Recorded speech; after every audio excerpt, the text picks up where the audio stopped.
सकता है। प्रभु जी, संसार में बहुत ऐसे देखा जाता है कि कोई साईं बाबा की भक्ति कर रहे हैं, कोई शिव जी की आराधना कर रहे हैं, कोई काली माता की पूजा कर रहे हैं और कोई भगवान श्री कृष्ण की पूजा कर रहे हैं। तो इनमें से हम किसको श्रेष्ठ माने? तो पहले जो एग्जाम्पल दिए, शिव जी क्या बोला? आराधना नाम सर्वेशांग विष्णु आराधनाम श्रेष्ठ। शिव जी सभी देवताओं के देव है, महादेव बोल, शिव जी महादेव है ना, सभी देवताओं के प्रमुख। तो महादेव जब बोल दिया कि आराधना नाम सर्वेशाम, सबका मालिक कृष्ण है। खैर कोई जो साईं बाबा की भक्ति कर रहे हैं वो भी तो खुद नहीं बोले सबका मालिक मैं हूं, वो बोलते सबका मालिक एक है, मतलब वो कृष्ण को दर्शाता है। अभी समझने वाला व्यक्ति जैसा समझे, जो जैसा व्यक्ति हो इसे समझेंगे, लेकिन हमें शास्त्र की व्याख्या को समझना है। शास्त्र का सार क्या है, पूरे वैदिक साहित्य में क्या निचोड़ दिया गया है। तो धीरे धीरे धीरे धीरे अभी मान लीजिए, एक माताजी मुझे कॉल किया था 3-4 दिन पहले हरियाणा से, बोले प्रभु जी मैं इस्कॉन से जुड़ी हूँ, लेकिन साथ साथ में मैं थोड़ा 5 मिनट शिव जी का भी ओम नमः शिवाय ओम नमः शिवाय ओम नमः शिवाय जप करती हो। तो मैंने उनको बोला माता जी अगर आप वो जप नहीं भी करेंगे तो कुछ समस्या नहीं होगा, आप चाहे तो जप कर सकते हैं। बोले नहीं प्रभु जी पता नहीं भगवान नाराज हो जाएंगे। मैं बोला अरे भाई तुम कृष्ण की भक्ति कर रहे हो। तो मैंने उनको कथा सुनाया जड़ भरत का, वही चीज़ आप लोग को सुना रहे। तो जड़ भरत नाम का एक भक्त था। जड़ मतलब मूर्ख, यद्यपि मूर्ख नहीं है लेकिन अपने आप को एक्टिंग कर रहे कि मैं मूर्ख हूँ। वो पहले उन्हीं के नाम से ये भारतवर्ष हुआ, भरत के नाम से, महाराज भरत के नाम से ये भारतवर्ष पड़ा। तो महाराज भरत को जब जीवन के एक अवस्था में उनको जब रियलाइजेशन हुआ, अनुभव हुआ कि संसार कुछ नहीं है, नथिंग। जैसे होता है ना, कोई व्यक्ति लड़का लड़की जब प्रेम करते हैं और उसके बाद जब धोखा मिल जाता है, वो लड़की दूसरे से शादी कर लेते हैं या लड़का उनको छोड़ के दूसरे जगह चले जाते हैं, तो उनको लगता है अरे पूरा जीरो, इतना दिन जो मैं उनके पीछे भागा या भागी वो सब नॉनसेंसली जीरो, कुछ भी मायने। तो उनको एक बार समझ, तब उनको लगता है कि भाई क्या प्यार मोहब्बत करके टाइम पास करे, बेटर है शादी करो।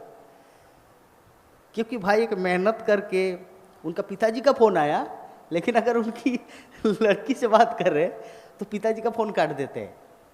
तो उनको उस समय याद आता है जब वो लड़की धोखा देके भाग जाती है, तब उन्हें अरे मैंने पिताजी को भी इंसल्ट किया था इनके कारण उनको भी धोखा दिया था। लेकिन एक समय उनको पूरा रियलाइजेशन होता है कि ये सब यूजलेस है, जस्ट वेस्ट ऑफ टाइम। तो भरत महाराज को ये पूरे संसार का रियलाइजेशन हो गया। जैसे एक जवान लड़का एक लड़की को धोखा मिलने के बाद वो अनुभव होता है, तो भरत महाराज तो वो तो राजा थे जिनके नाम से पूरा पृथ्वी था, भरत नाम से भारत हुआ। तो उनको जब समझ आएगा कि ये संसार यूजलेस है, तो वो घर परिवार त्याग करके मलबत का अर्थ होता है जैसे कोई बाथरूम में जाके अपना मल स्नान करके आता है, जैसे उनके प्रति कोई रुचि नहीं, कोई आसक्ति नहीं होता, मलबत त्याग, स्टूल। तो वैसे ही भरत महाराज अपने संसार को मलबत त्याग करके जंगल चला गया और जंगल में जाके भगवान की आराधना में लग गए। तो भगवान की आराधना में लगते लगते, लेकिन बेचारा था अकेला, सत्संग था नहीं, अकेला भक्ति करता था। तो अकेले भक्ति करते करते एक दिन क्या हुआ, एक हिरन पानी से बह के आ रही है और वो गर्भावस्था में है, हिरन के पेट के अंदर है और एक बच्चा है, और सिंह दहाड़ मारा। सिंह जैसे दहाड़ मारे, वो डर के मारी, वो जैसे पानी में, मतलब वो बच्चा हो गया और जो मूल जो हिरन, माता हिरन, वो मर गई। अभी बच्चा पानी में ऐसे आबू डाबू खा रही है, मतलब समझ गए। तो ये भरत महाराज अपनी आंखों के सामने पूरा दृश्य हो रहा है। वो अपनी साधना को छोड़ के बच्चे को बचाया। ठीक है, बच्चे को बचाया। बच्चे को बचाने के बाद वो अपने आश्रम में ले आया।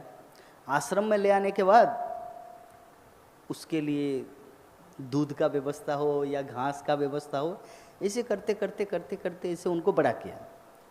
तो जब व्यक्ति बड़ा हुआ, उनको तो छोड़ देना चाहिए हिरण की गुट में या हिरण के सभा में, हिरण के झुंड में छोड़ देना चाहिए, यही उनका दायित्व है।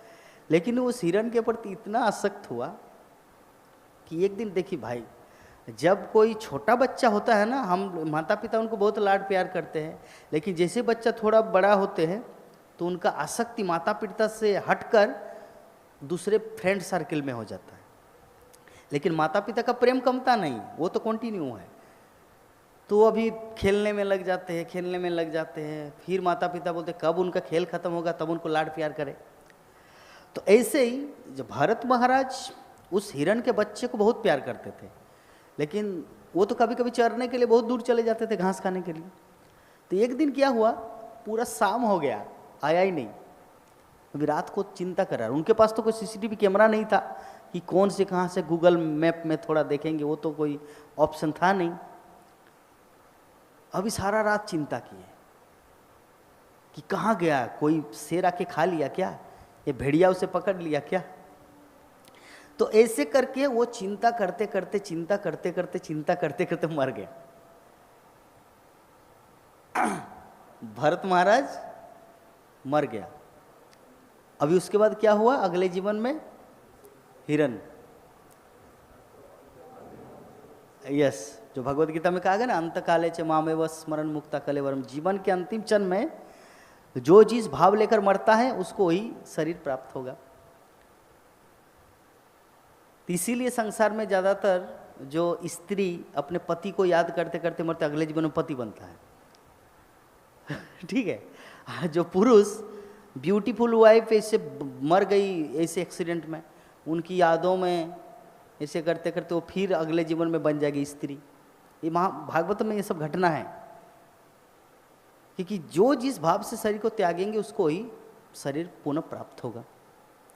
अब हिरण की यादों में वो मरा भरत महाराज, अगले जीवन में बन गया हिरण। तो अगले जीवन में जब हिरण बना तो हिरण का काम क्या है, पत्ता खाना या कुछ खाना। लेकिन उनका पूर्व स्मृति बना हुआ था, ये भगवान की विशेष कृपा, क्योंकि भजन साधन किए थे। भले वो हिरण के शरीर में हैं, लेकिन उनको ये चीज़ पता था कि मैं महाराज भरत था, फिर मैं अपने पुत्र पुत्रियों संतान को सबको छोड़ के जंगल आया भजन साधन करने के लिए, फिर मैं हिरण के प्रति आसक्त हुआ, और अभी मैं presently this body, dear body, मतलब कि हिरण के शरीर में स्थित हूँ। तो जब उनको ये चेत हुआ तो हरिद्वार चले गए। तो हरिद्वार में जो साधु संत समागम, जहाँ पे भागवत की कथा आलोचना होता था, डिस्कशन, तो वहीं पर वो हरि कथा सुनते थे। और जैसे ही हरि कथा समापन होता था वो दूसरे जगह जाके पत्ता खा लेते थे। तो वहाँ के जो साधु संत थे उनको समझ में आ गया ये तो कोई साधारण हिरण नहीं है, ये जरूर कोई संत होगा। तो वहाँ के जो संत थे वो लोग क्या किए, थोड़ा थोड़ा हिरण को प्रसाद भी देते थे ताकि वो दूर न चले जाए खाने के लिए। समझ में आ जाता है ना व्यक्ति को। हम लोग भी देखते कभी कभी घर में कुत्ता ऐसे, मतलब ऐसे व्यवहार करते जैसे मनुष्य हो, है ना, कुत्ता हो या जो भी हो प्राणी, ऐसा लगता है कि कोई मनुष्य हो। सच में ऐसा होता है, किसी पाप के कारण उसको ये दशा मिली, अन्यथा वो अच्छा ही था। तो जब वो संतों को पता चला तो रोज उनको प्रसाद देते थे। ऐसे ऐसे अनेक कृष्ण कथा सुनने के बाद हिरण ने सोचा कि मैं कितना भी भागवत कथा क्यों न सुनूं, मोक्ष की प्राप्ति ये हिरण के शरीर से नहीं होगा जब तक मनुष्य शरीर न मिले। तो उन्होंने क्या किया, जो गंगा प्रवाहित हो रही हरिद्वार में, वहाँ पे जाके जंपिंग करके मर गई, शरीर को त्याग दिया, और फिर से एक ब्राह्मण के परिवार में उनका जन्म हुआ। तो उसका नाम क्या हुआ, जड़ भरत। जड़ मीन्स मूर्ख होता है ना, ये जड़ पदार्थ है जिसका कोई चेतना नहीं है, ये कुछ बोलता भी नहीं, तो लाइक दैट। तो जड़ भरत उनका नाम हुआ। तो एक दिन क्या हुआ, उनको उनका बड़ा भाई खेत में जो पशु खा लेते हैं ना अनाज वगैरह, उसको रक्षक के लिए सिक्योरिटी की तरह उनको रख दिया। उनका पिताजी ने उनको कंठस्थ कराया भगवत गीता का श्लोक, ये वो कंठस्थ करता नहीं, जानबूझ के नहीं कर रहा है, क्योंकि अगर जानबूझ के अगर वो करेंगे, गीता भागवत का पाठ करेंगे तो पंडित बन जाएगा, तो लोग उनको सम्मान करेंगे। तो फिर से उनका फिर इस संसार में बंधेगा, इसीलिए स्वतंत्र रहना चाह रहे हैं ताकि कोई उसको समझ ना पाए, कोई उसको समझ ना पाए, इसीलिए एकदम गूंगा की तरह रहता, किसी से बात भी नहीं करते थे। तो एक दिन क्या हुआ, वैसे ही खेत में सिक्योरिटी पहरा दे रहे थे और एक व्यक्ति था जंगल में, वो 108 या 1008, हाँ 108 नर बलि देना चाह रहे थे। तो 107 बलि ऑलरेडी दे चुका था। बलि होता पर नर बलि, मनुष्य का बलि दिया जाता था, राक्षस प्रवृत्ति के लोग। तो अभी जड़ा भरत को उस भद्रकाली के सामने बलि देना था। तो भद्रकाली एक मूर्ति है, काली माता। ये जो मैं टॉपिक इसलिए बोल रहा हूँ, वो जो हरियाणा की जो माता जी बोले ना कि मैं शिव मंत्र का जप करती हूँ, तो मैंने उनको बोला कि कृष्ण मंत्र जप करने से सफिशिएंट है, शिव मंत्र जपने की जरूरत नहीं है। तो मैं उसी चीज़ का प्रमाणित कर रहा हूँ उनको जो बोला। तो भद्रकाली का मंदिर है, तो जड़ भरत को पकड़ के ले आया, क्योंकि 99 बलि तो दे दिया, ये 107 बलि दे दिया, अभी एक बाकी है। तो एक बाकी अगर इसको बलि दे देंगे तो उनका सिद्धि प्राप्त होगा। होता ना, तांत्रिक लोग ऐसे करते हैं, आप लोग तो जानते हैं, शमशान घाट में ऐसे करते हैं, इंद्रजाल तंत्र ऐसे कुछ कुछ, मोहिनी विद्या, वशीकरण। तो जड़ भरत को बांध के ले आया और जड़ भरत कुछ बोल नहीं रहा है, उनको ऐसे कर रहे, उनको पता है कि अभी मेरा मृत्यु होगा, क्योंकि खड्ग है। उनको सिंदूर लगाया, उनको प्रसाद खिलाया और अभी माँ काली के सामने बलि देंगे। उनको पूरा समझ में आ गया कि मेरा बलि होने वाला, लेकिन फिर भी कुछ प्रोटेक्शन नहीं ले रहे, नथिंग, कुछ भी नहीं। तो वो भगवान को भी नहीं पुकार रहे कि प्रभु आके मेरी रक्षा कीजिए, लेकिन वो ऐसे भक्त है, प्रभु जी ध्यान से सुनिए, वो ऐसे भक्त है कि उनका भगवान श्री कृष्ण के प्रति इतना डेडिकेशन है, इतना भरोसा है, उनको पता है कि जीवन में जो भी होता है सब मंगल होता है। जैसे हम लोग को मान लीजिए कोई आपको किसी ने गाली दिया, तब तुरंत उनको रिप्लेस में कुछ बोलना चाहते हैं, क्यों गाली दिया, हमारा टेंडेंसी ऐसा है। लेकिन उनको बलि देने के लिए ले गया, लेकिन फिर भी उनको लग रहा है कि कुछ तो चलिए जो भी है भगवान की मर्जी से, भगवान की इच्छा के मैंने पत्ता भी नहीं हिलता, दैट मीन्स अगर मेरा बलि भी होगा तो भगवान की इच्छा है। तो ये समझकर वो चुपचाप है। लेकिन माता जो भद्रकाली है, भले ही मूर्ति रूप में हो, लेकिन है तो भाई काली माता, तो उनको सहन नहीं हुआ। वो खुद अपना खड्ग लेके, वो जो 4 डाकू उनको पकड़ के ले आए, तो डाकू को ही काट दिया और जड़ भरत को बचा लिया, क्योंकि अरे मेरे सामने एक महान विष्णु भक्त का बलि होगा, ये मैं किस तरह की वैष्णवी हूं। तो भद्रकाली की पूजा किया था जड़ भरत, वो शिव जी का मंत्र जपा था, क्योंकि काली दुर्गा तो शिव जी की पत्नी है, वो क्या शिव का नाम लिया था या काली माता को पुकारे थे? वो किसका भक्ति किया था? भगवान नारायण का, भगवान कृष्ण का। तो अल्टीमेटली जो कृष्ण का भजन करता है वो सभी देवी देवताओं का भजन करता है, लेकिन जो देवी देवताओं का भजन करते हैं वो कृष्ण भजन नहीं करता। इसीलिए जो कृष्ण भक्ति करता है वो सबसे बड़ा बुद्धिमान है।